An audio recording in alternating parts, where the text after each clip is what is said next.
Hello YouTube, Triumph Guy here today, and I'm going to show you how to diagnose a coolant leak on this Mazda 3.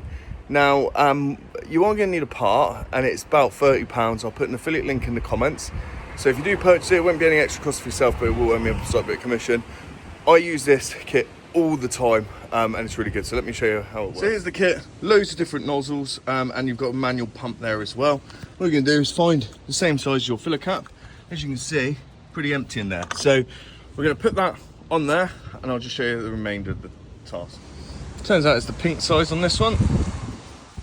Screw that down nice and hard. Essentially the reason we need this kit is because this will have a tiny little crack which will probably actually evaporate off. So that's where we're going to pressurize the system and see where the leak's coming from.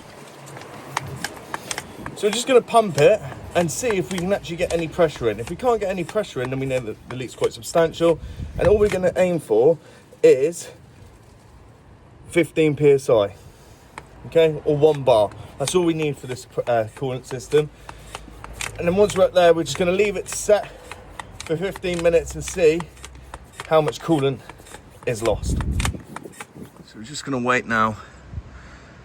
If that does drop down, then we know that the link's there and present. Now, once you've left it for 15 minutes, all you're going to do is disconnect it, run the car up for about 10 minutes without the cap on, and then you're going to put this back on and try it whilst it's warm. So places to look while we're waiting for that. Obviously any sort of coolant hoses can become perished. The bottom of the radiator, if you see any pooling or crystallization, then we know that there is a leak there.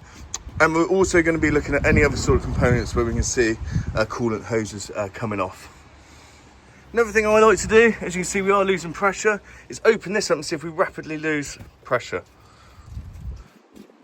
This would indicate maybe a head gasket failure.